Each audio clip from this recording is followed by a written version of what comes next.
Blog Talk Radio. I have some software called Pamela that I'm going to try out right now and see if we can't pre-record some things, and maybe we can sidestep some of the problems that we've had in sound recording quality. Just an experiment. Of course, we are in Contact 215 of the Billy Meier case. This is the contact that has the famous Henoch prophecies. The Henoch prophecies talk about some very foreboding things that could happen in our lifetimes in the North American continent. For example, the greatest disaster in recorded history may occur in our lifetime here. It's when nuclear, biological, chemical weapons are released by automated systems which run outside of human control. Now, the contact person for this contact is Quetzal. Quetzal was the commander of all the Pleiadian stations in our solar system at one time. This contact occurred on February 28, 1987. And Quetzal first begins out here by telling Billy about something called the Sabra-Chhatilla massacres. But before we get into that, maybe it's first good to look and understand this area of the world. Palestine is a geographic region in western Asia between the Mediterranean Sea and the Jordan River. It's sometimes, in the ancient Greek, it was called the Promised Land, or some of the ancient Greek writers in the Bible, it was even called the Promised Land. The Promised Land was given by God, allegedly, according to the Hebrew Bible, to the Israelites, the descendants of Jacob. Today, both Jews and Palestinians believe they have inherited this land by divine promise. So we have Israel on the banks of the Mediterranean Sea, as long as Lebanon. Now, the Palestinian population resides in what we call the historic Palestine, which is called the West Bank or the Gaza Strip. And that is on the northeast border of Egypt. And since even the 7th century, Muslim conquests and conversions resulted in the Palestinians being mostly Sunni Muslims. So Quetzal tells Billy here there were 3,468 people who lost their lives in these massacres. And the two real culprits here were the Israeli Prime Minister at the time, Menachem Begin, and the Defense Minister, Ariel Sharon. So these two literally decided upon this massacre. And then Ariel Sharon was the one who arranged the Christian militias to go in. There was a president that was killed in Lebanon called Gamil, Bakr Gamil. We'll talk about this in a minute. And that's what really, this was payback. Ariel Sharon, anyway, let me give you a little background. Ariel Sharon was an Israeli politician. He has served as the 11th Prime Minister of Israel and was eventually incapacitated by a stroke. Sharon was the commander in the Israeli army from its creation back in 1948, and he's considered the greatest field commander in Israel's history and one of the greatest military strategists. However, the Meier contacts use the word evil to describe Ariel Sharon and Menachem Begin. Now, Bakr Gamil was a Lebanese politician, a militia commander, a president-elect. He was a senior member of what they call the Phalange Party. Now, the Lebanese Phalangist Party, a.k.a. it was also called the Katab Party, was a Christian militia party in Lebanon. And according to the Meier material, the Phalangist group was responsible for the Sabra-Chhatilla massacre. And the Sabra-Chhatilla massacre was the killing of somewhere between 762 and 3,500 civilians. And the Sabra and the Chhatilla are refugee camps in Beirut, Lebanon. Again, Lebanon is north of Israel and on the coast of the Mediterranean Sea. The massacre was presented as retaliation for the assassination of newly elected President Bakr Gamil. It was wrongly assumed that the Palestinian militias had carried out the assassination. So it was a massacre for no reason. They were wrong in assuming the Palestinians were responsible for this. So let's hear what Quetzal has to say about Ariel Sharon. Through Ariel Sharon, very much disaster, evil and pain, suffering and death will spread in the new millennium, because he will be able to indulge uninhibitedly in his murderous and inhumane ambitions, to utter irresponsibility and in uncontrollable hatred against the Palestinians and also against the Arabs, without any great and serious objection being raised by the Israelis or by the world. So, through Ariel Sharon, much evil is going to come into the world. So, how do we define evil? In general context, evil can be considered the absence of good. And often evil is described as being profound immorality. Often evil is described as being unbalanced.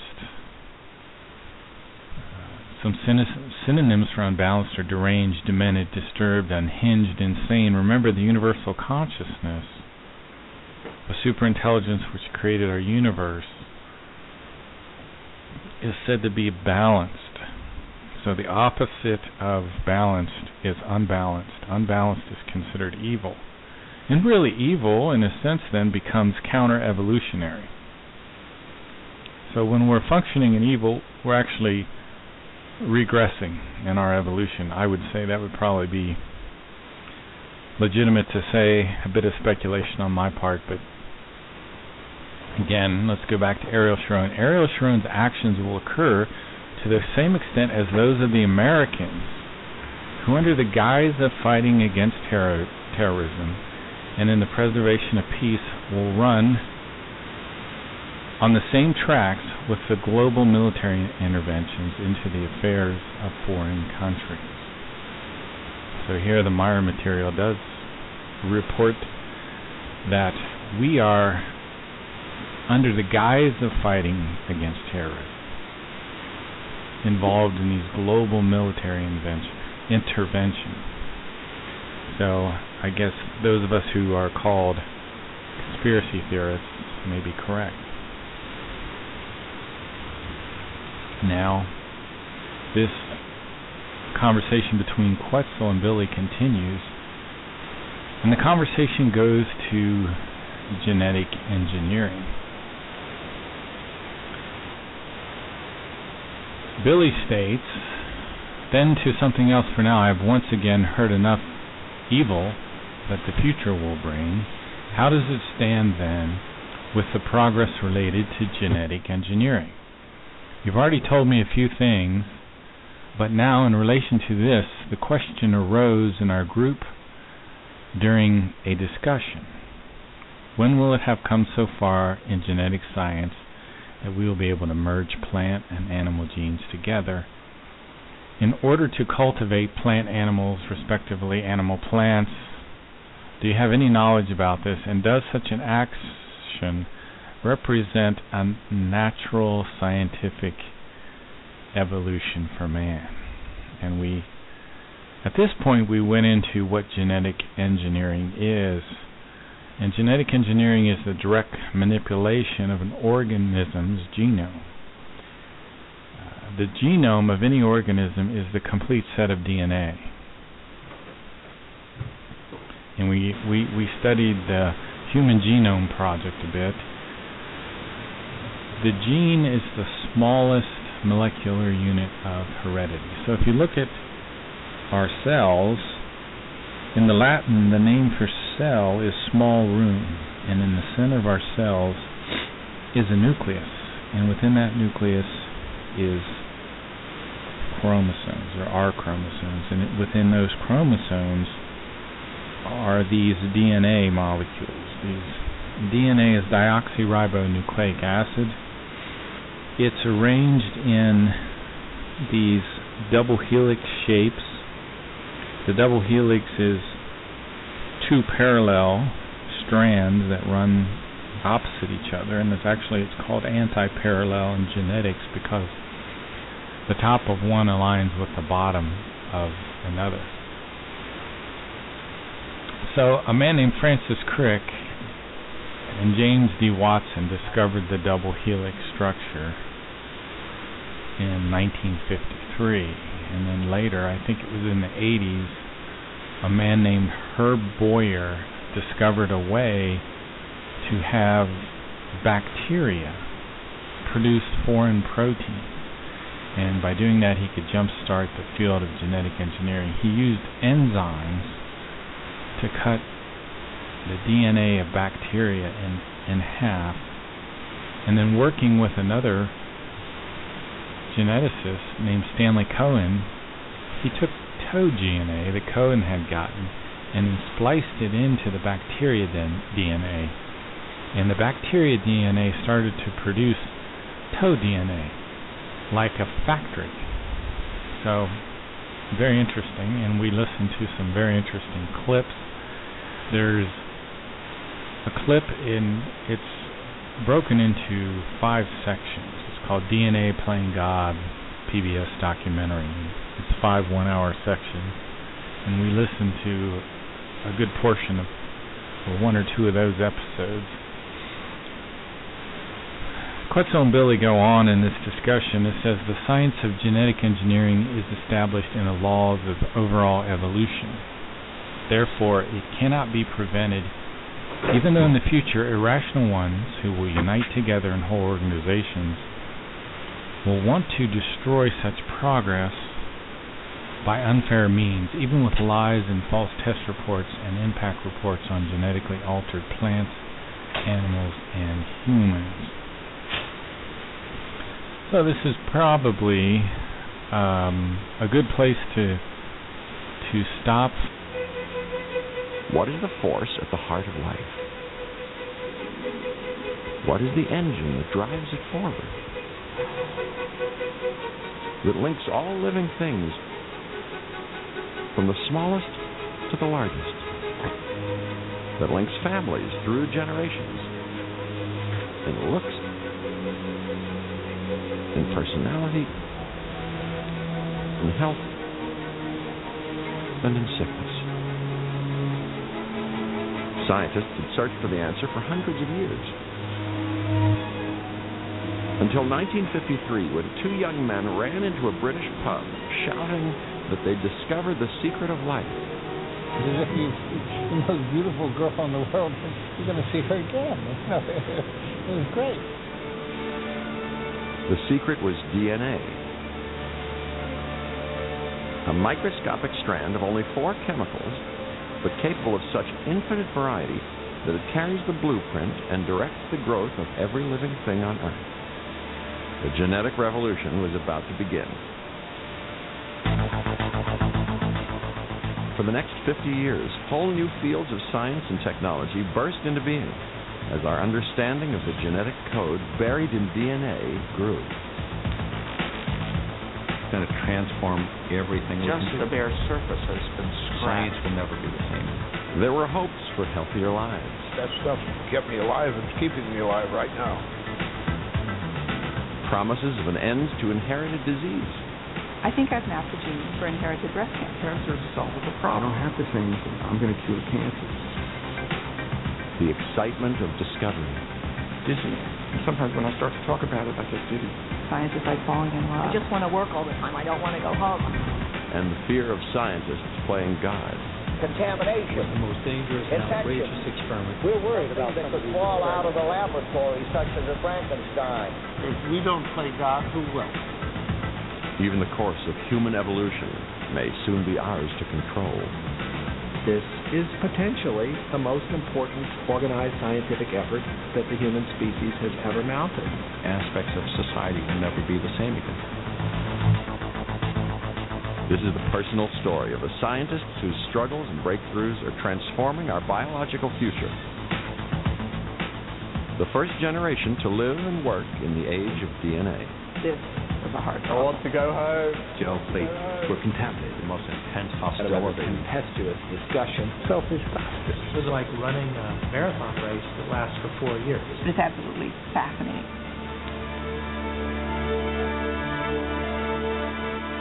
The DNA story begins more than half a century ago with a group of brilliant, competitive, and temperamental young scientists, all driven to uncover the same elusive mystery. And with Francis Crick and James Watson, two complete unknowns who somehow found what they were all looking for, the secret of life.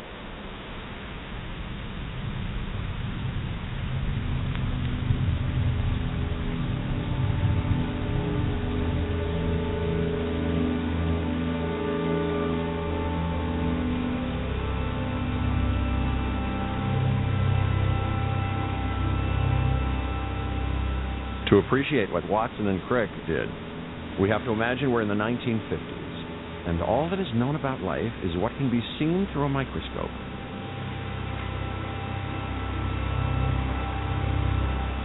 Cells divide. They divide and divide again until somehow they eventually form a plant, a penguin, or a person. But how? How do the cells know what to do?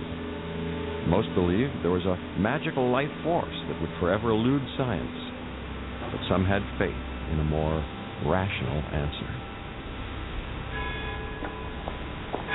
To tell the story of how the extraordinary breakthrough was made, one has to come to Cambridge University in England. It's a place where many great discoveries have been made during the past 700 years. But if the place has the hallmarks of greatness, Watson and Crick did not. Today, Francis Crick has a house on the edge of the Mojave Desert in California. And he's become a little reclusive when it comes to discussing the early days of DNA. Some say it's because he's ill. Others say he finds the whole subject uncomfortable. Or maybe he's just busy with his more recent work, studying the chemical nature of dreams. Whatever the reason, he rarely gives interviews. But Jim Watson does. Today he's 74 years old, world famous, and a multimillionaire. But he was just a 22-year-old junior researcher when he set out to explain life in scientific terms. Okay, let me play a few minutes of our next clip, which is episode 2 of 5, Playing God. It's an interesting PBS documentary, again, still on genetics, and we'll get back to the Meyer case shortly.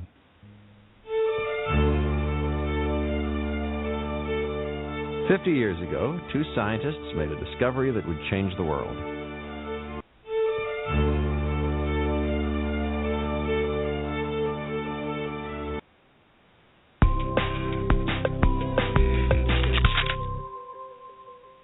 You can think of DNA, genes, and chromosomes as forming a kind of blueprint of life. These are the plans that tell the body how to make things, in this case proteins, which are the body's basic building blocks. But unlike a blueprint for a house where all the information is stored on a flat piece of paper, the blueprint of life has many levels of organization to it. Let's start with DNA, the most basic level. A DNA molecule is made up of a sugar backbone and 4 flavors of a molecule called a nucleotide. These nucleotides are arranged along the backbone in a unique order. When your body needs a particular protein, it reads the sequence of nucleotides and uses it as a template to make that protein. Moving up a level of organization, we have genes. Genes are long snippets or chunks of DNA. They're also the most basic unit of inheritance. Traits are passed on from parents to children in the form of genes. Genes include other information about building proteins. For example, they tell the body how long a protein should be and how much to make and when to make it. Genes also have directions about where DNA can be edited out to make proteins with different functions. This is how the body makes an estimated 1 million proteins from only 20,000 genes. The next level up is the chromosome. Humans have 46 of these, arranged in pairs. Chromosomes are long strands of DNA wrapped around beach ball-like proteins called histones.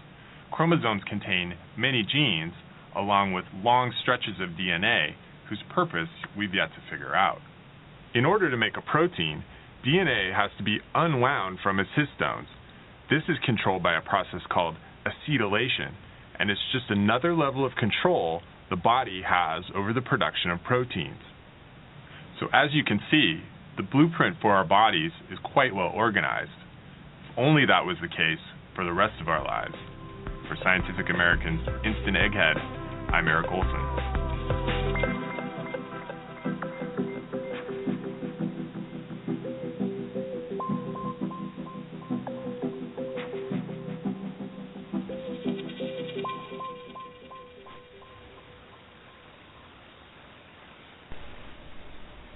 Well, we are in the Hannock Prophecies, Contact 215, still very much in the beginning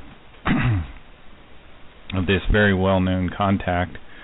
Occurred in 1987 between Billy Edward Albert Meyer and an extraterrestrial man named Quetzal. Quetzal eventually became a king of wisdom, or an Ishwish, and these two are discussing events that happened around 1982, the Sabra and the Chhatilla massacre.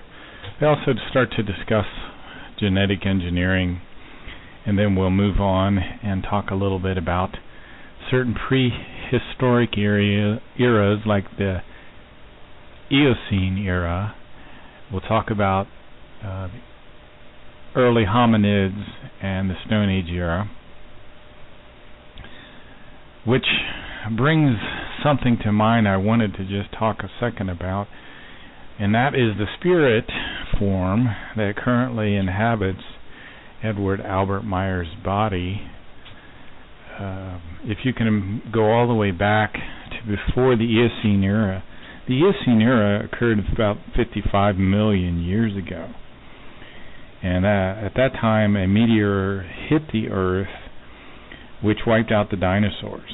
And it started this new era. The Eocene era lasted between 55 million and about 33 million years ago. And then there was another extinction event called the Eocene Oligocene era extinction event. And that wiped out much of the flora and the fauna of the Earth at that time. But we're talking 55 million years ago, 30 million years ago. Well, the spirit form of Edward Albert Meyer is older than that, according to the Meyer material. Nocodemian, who is called the unblemished or precious one, that spirit form is 9.6 thousand million years. It also incarnated as a man named Hannock, which means the wise man of time, the initiate. It incarnated about 389,000 years ago. And then it also incarnated as a man named Semyasa, who fathered the first Adam on Earth. That was about 389,000 years ago. And then eventually the Nocodemian spirit form incarnated as another individual named Semyasa, who was known as a demigod for one reason or another. And I think this was at the time of Atlantis and Lemuria, about 11,000 years ago. Semyasa fathered the second Adam, and that was probably the father of the white human race on Earth. And then we have the Nocodemian spirit form incarnating as Hannock the First about 13,500 years ago, and then Hannock the Second, and then Hannock the Third.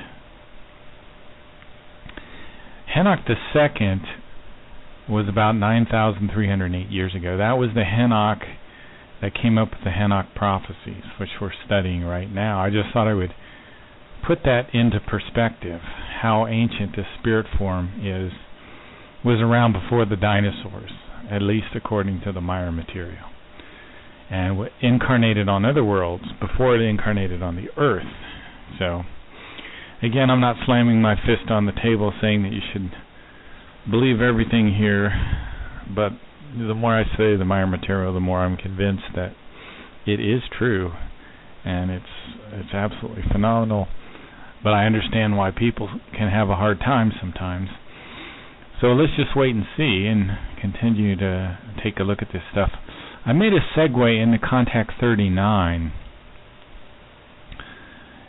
because I was on the topic of genetic engineering, and it says in Contact 39, line 66, at the earliest time when the human being of Earth was also produced by his indirect ancestors, his average age was reckoned at 1,007 years, for he, trained and informed by his producers, possessed an enormous level of knowledge and abilities. So we here on the Earth, the human beings on the Earth, used to have a lifespan of about 1,007 years. The religions, with their erroneous teachings, have played a role in reducing our lifespans. And because we're no longer following what are called the creational natural laws, our lifespans are being reduced lower and lower over thousands of years, and somehow these actions have affected our genes. And the more we know the truth, the more we can reestablish the longer lifespan. And also genetic engineering can be used to extend our lifespan. And life extension is a science that is starting to slow down or reverse the process of aging. And we've got some clips on the genetic modification of foods and things like that we've listened to that talk about that. And it says in Contact 39, line 74, the more the Earth human turns to the real truth, and with this also to evolution in all areas, and so also in reference to life extension, the more his average lifespan rises again. Now, I also made another segue into Contact 217, which talks about how genetic manipulation can be used to help people who have criminal tendencies. Contact 217, line 22, the fallible ones could be completely cured of their criminal or other degenerate forms through genetic manipulation and be released into society. In Contact 217, the Plejaren talk about how they have used genetic engineering to stop criminal behavior. They also do genetic engineering. They examine children in the womb, and at the prenatal age of 7 months, if they see problems with the genes, they can correct genetic problems there. And also in Contact 228, it talks about, 228, yes, about how genes can play a role in consciousness and psychological impairment. And there's also something called polygenetic inheritance, which is the heredity of complex characteristics which are determined by a large number of genes. But consciousness impairment can also be caused by trauma, and this astounds me, technological sounds, drugs, alcohol, anxieties. I find it very interesting that sound can affect our consciousness so dramatically. So let's pick up back up in Contact 217, line 24. It says the development progressed rapidly, so already soon early detections of gene damages of the aforementioned kind become possible, which naturally led to the fact that these cognitions were useful, and the genetic deformities and genetic abnormalities and other harmful genetic influences were already repaired in the growing child in the womb. So every girl and boy can be given these prenatal gene examinations at 7 months. Contact 228 says consciousness impairment and psychological impairments are based in principle on polygenetic influences and are multifunctional, which means that they are simultaneously caused by genes and by external factors. The genetic material, however, is not solely responsible, but also viruses can cause consciousness impairment. I didn't know that. Amazing. Like I said earlier, trauma, technological sounds, alcohol, medicines, anxieties can cause consciousness impairment, unjust or hysterical behaviors, etc., etc., etc. Okay, then the discussion goes on between Quetzal and Billy, and they start to talk about prehistoric people, the Stone Age. The Stone Age lasted roughly from about 3.4 million years ago, and it ended between 6,000 and 2,000 BC with the advent of metalworking. So I think the Bronze Age ended the Stone Age. And of course the Maya material tells us there were two advanced civilizations on Earth some 150,000 years ago. So when the natural Earth human was just starting to develop as Homo neanderthalis, Homo erectus, these great civilizations of Atlantis and Lemuria and Pelagon civilization were already in full swing. So we have a weird mixed bag here on the Earth. Humans had a predecessor species, humans on Earth, the naturally evolving Earth humans. And the Maya material says we didn't evolve from apes, we actually evolved from primates. Our predecessor species our scientists call Homo. Homo is a genus of hominids that includes modern humans and species that are closely related to modern humans, like Homo neanderthalis, which the Neanderthals died out about 40,000 years ago. There's also something called Homo florensis, which has been nicknamed the Hobbit, and it's a species that became extinct about it's more recent. I don't think I have a date here. I thought it was about 13,000 years ago. So this is kind of a mystery, something that's still being investigated. They found remains of an individual only 3.5 feet tall. It was discovered in 2003 on the island of Flores in Indonesia. Partial skeletons of 9 individuals have been recovered. If you haven't heard the term hominid, it's in a more restricted sense humans and relatives of humans, closer than the chimpanzee. Okay, then in line 35, Quetzal and Billy start to talk about this Eocene and Oligocene era, and it says, and if I should provide some information about mammals and also predators, which appeared about 65 million years ago after the Great Catastrophe, then I must speak of the times of the Eocene and Oligocene era. The Eocene era is when modern mammals came into being. And that era lasted from about 56 million years ago to about 33 million years ago. The name Eocene comes from a Greek words that mean dawn, eos, and kanos, new. It refers to the dawn of the modern fauna in our epic. And for some reason, I haven't been able to exactly track this down, but at the beginning of the Eocene epoch, a large amount of oxygen occurred in the Earth's atmosphere. our oxygen more or less doubled. And Dr. Paul Falkowitz, a member of the faculty of Rutgers, talks about this phenomena occurring and how photosynthesis and plate tectonics played a role. At the end of the Eocene era, which I would assume would be around 33 million years ago, there was another great extinction event called the Eocene Oligocene extinction event. And this is the transition between the end of the Eocene and the beginning of the Oligocene era. Sometimes it's called the Great Break in Continuity.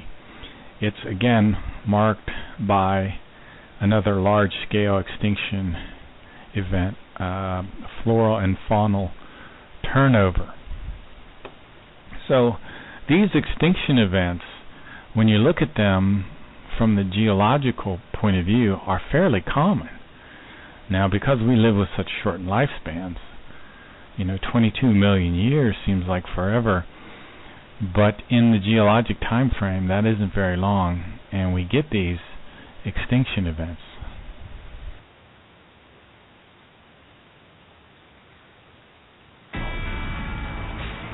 Humans.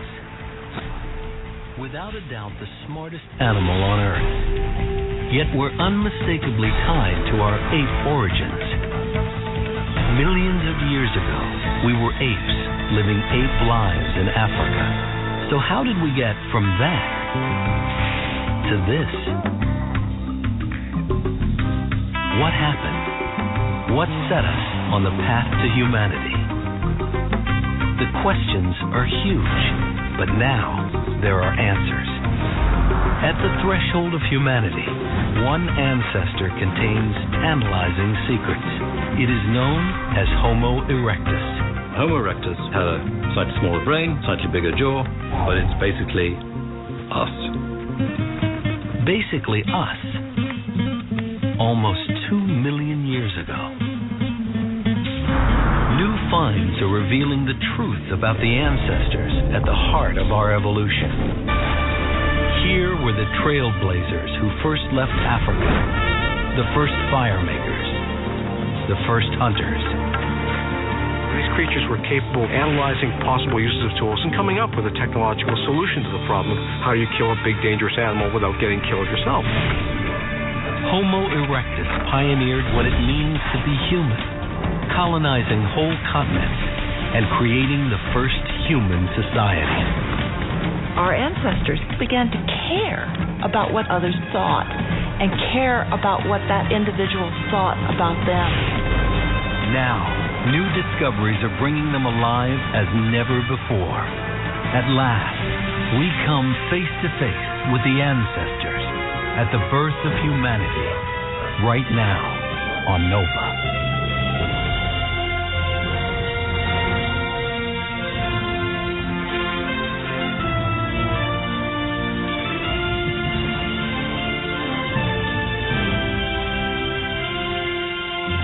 Funding for Nova is provided by the following. I just wanted to play this clip. It's a Nova clip. It's on Homo sapiens, the birth of humanity. I thought it kind of fit right in with what Quetzal and Billy are discussing in Contact Report 215. Let's pick back in our clip. These spectacular plains and canyons witnessed a mysterious event. The birth of the first ancestor we can really call human.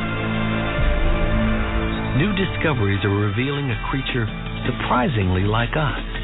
A world traveler, a toolmaker, a hunter, tamer of fire, creator of the first human societies.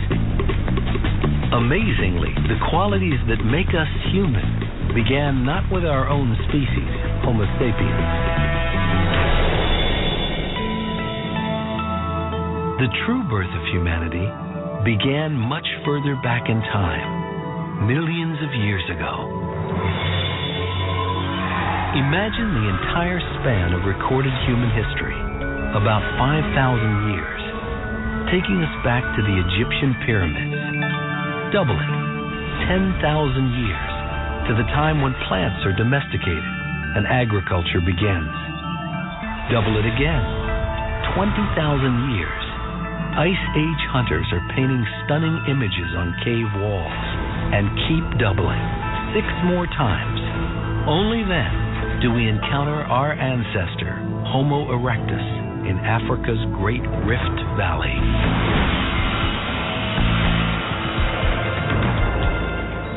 For millions of years, this massive geological fault line running the length of East Africa was a stage on which our human evolution was played out. It all started with the first apes to walk upright on 2 legs, about 6 million years ago. There were many different types, all variations on the same theme. Ape-like creatures with small brains. The fossil known as Lucy is the most famous example. Here she is, just 3 foot 8 inches tall, with a brain the size of a chimp's. For millions of years, creatures like her roamed the forests and grasslands of Africa. But then, something changed. About 2 million years ago, new creatures appeared with abilities never seen before in the animal kingdom. Meet Homo erectus, a toolmaker and hunter. One of the first members of our genus, the genus Homo, humans. The transition to Homo was probably one of the most important transformations that occurred in human evolution. Arms got thinner, legs got longer, brains got bigger. It was a huge evolutionary step from ape bodies to bodies like ours.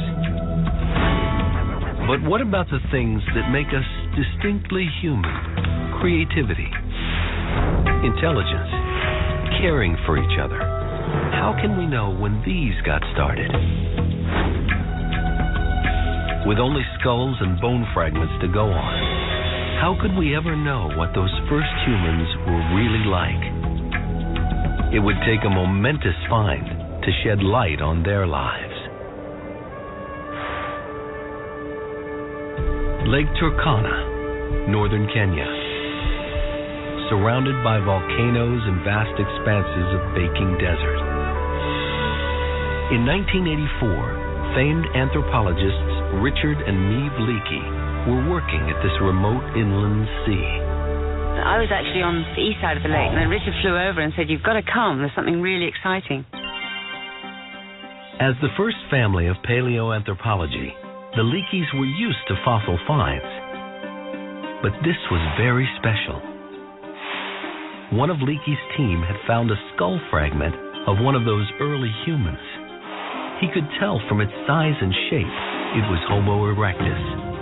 And there was more than just a fragment. So we started looking at this site on a more extensive basis, and of course once we did, we found the rest of the skull. A complete skull was rare enough, but it was just the beginning. Soon parts of the Homo erectus skeleton, which had never been found before, started to emerge. We couldn't believe it, but we started getting pieces of ribs. These were the parts of Homo erectus that nobody actually knew about, nobody had ever seen before. So every bone that came out of the ground was something brand new to science, and we were looking at these things, and it was really amazing. And here they are, the actual bones of a human ancestor who lived over 1.5 million years ago. It's the earliest human skeleton ever discovered. The Leakeys called him Turkana Boy. His bones have revolutionized our understanding of the transition from ape to human.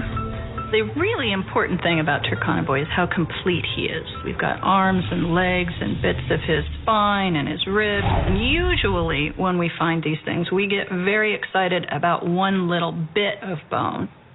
But that little bit can't tell us very much about an individual. So having a nearly complete skeleton, we can start to ask big questions. The first big question was, what did he look like? His skeleton tells us he was 5 feet 3 inches tall, with a build closer to a man's than an ape's. But how close? Paleo artist Victor Dieck specializes in painting and sculpting our human ancestors with precise anatomical accuracy.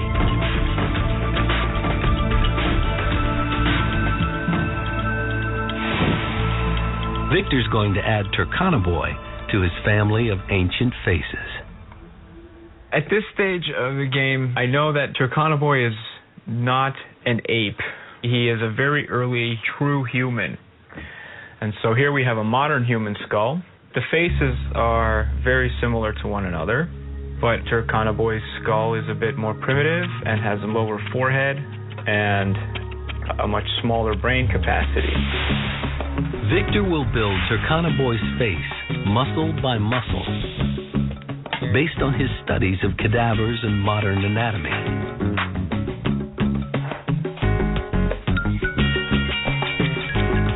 While his head may be primitive, Turkana-Boy's skeleton is surprisingly human. His hips are a little wider, his arms a little longer, but his overall body shape is just like ours. Turkana-Boy and Erectus, that's something that if you were to see from 100 feet away, you would think, well, there's a large naked man there, or woman, or but it's a human.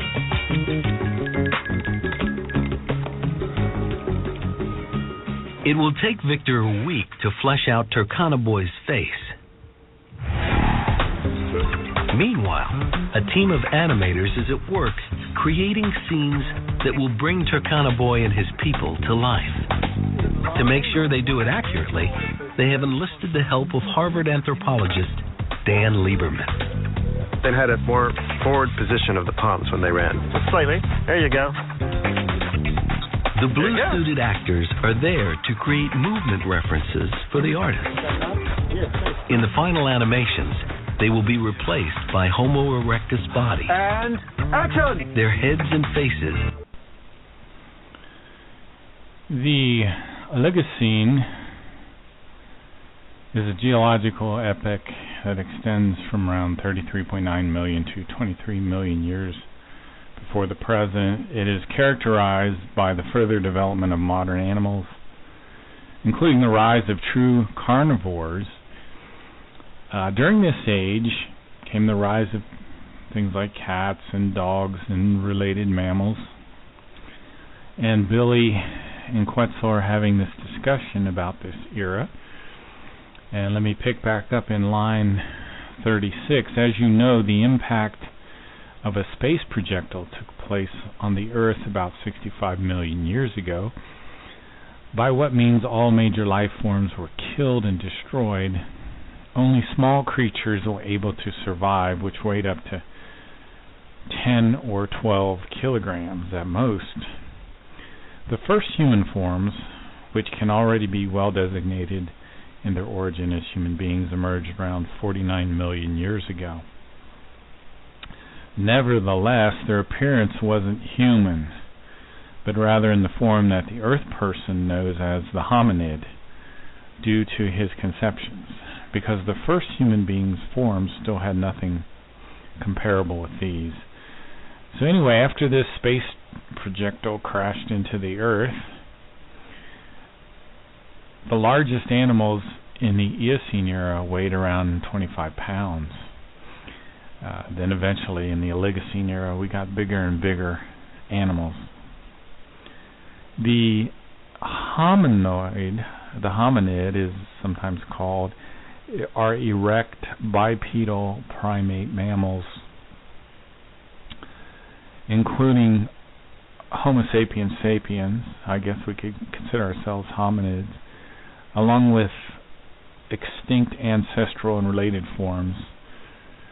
And I guess the gorillas and the chimpanzees and the orangutans might be considered in that same category. So we had the first human-like forms, Homo erectus and things like that, about 49 million years ago. However, humans became recognizable as humans around 8.5 million years ago. And in line 41, we pick back up here, and it says, The development of these human beings lasted for a very long time, with the most diverse effects following from it, which developed into actually recognizable humans. So we had the first recognizable humans around 8.5 million years ago. And other species of the same genus around 4.5, 6.5 million years ago. So there was a naturally developing Earth human on the Earth, started to become recognizable as human about 8.5 million years ago. But remember, the Mire material explains that 150,000 years ago, roughly, we had Pelagon civilization. These were extraterrestrial humans who came here, followed by the civilization of Atlantis and Lemuria, which lasted for like 100,000 years before it destroyed itself in a great war. So let me pick up in line 40 of Contact 215. It says, in fact, these beings were only about 80 centimeters large, and they partially moved around on half upright on their legs, and their excessively long arms clambered around in the trees. We're talking about the earliest pre-humans now. The development of these beings lasted for a very long time, with the most diverse species following from it, which developed into actual recognizable humans. This was about 8.5 million years ago. The precursors of these species were about 12.6 and 16.7 million years ago. The most distant descendants of humans appeared in various places on the Earth, in Africa, in Australia, in Japan, in China, in America, in South America, and Europe, and they started to actually form settlements, and they developed these kinships. And there are settlements, there are sites on the Earth, settlements of early man that go back to 736,000 years ago, 811,000 years ago, 970,000 years ago, 1,200,000 years ago.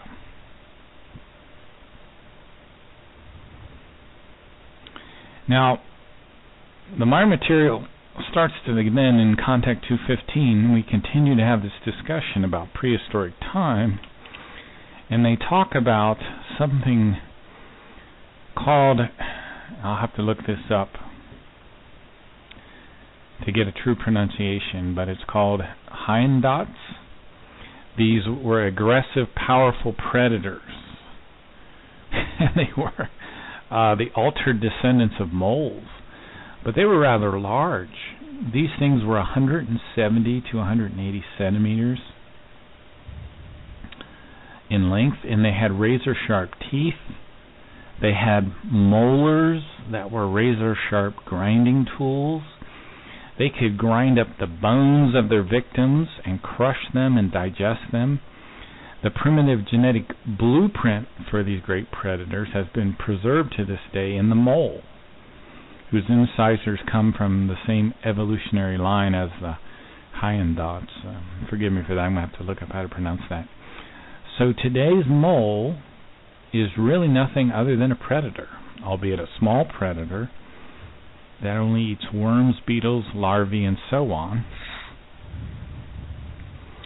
But the Hyandots were ruthless predators, and they surpassed many other creatures. They were found in savannas, hardwood forests. They were powerful predators. And there was another predator that must have been related to these Hyandots called the Entodots, and they were 2 meters in size, and they weighed more than 1,000 kilograms. And these were something like wild boars. They were omnivorous, and they really had no enemies other than their own kind. Anyway, the Mire material goes on to explain some of the conflicts between these very large predators and that were on the Earth at this time. And this is probably a pretty good time to take a break or play a clip here. Anyway, we're still in Contact 215. We haven't made it yet to the Hanok prophecies. All this information is so fascinating. Hope you're enjoying it. We'll probably have another clip we want to play next. Well, folks, I hope you've enjoyed this evening. We're trying some different kinds of things to mitigate some of our issues we've had with sound quality and blog talk. We're, of course, studying the Billy Mire material. This is Contact 215 in the very beginning. Quetzal, who's a Plejaren man who was in charge of all of the Plejaren stations in our solar system, was talking to Billy, and this occurred in 1987. In the beginning, they were discussing the Sabra-Chhatilla massacre in Lebanon. I think that occurred in 1982. And then we talked a little bit about genetic engineering and the conflict going on there. Is genetic engineering a good thing? Is it a bad thing? Conflict rages today. Mire material says it ultimately will be a good thing.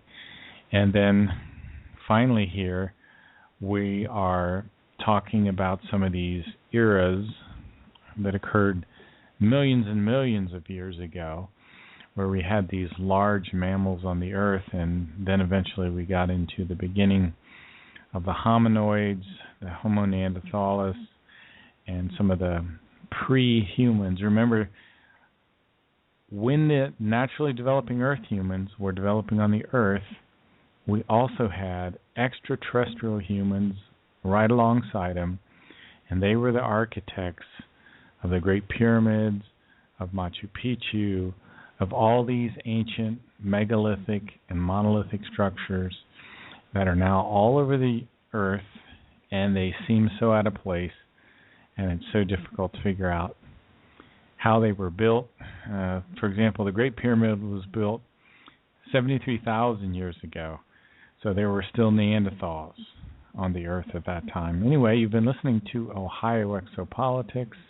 I'm your host, Mark Snyder. We'll be back a little bit later on in the week. I hope you enjoyed the show this evening. Have a good day.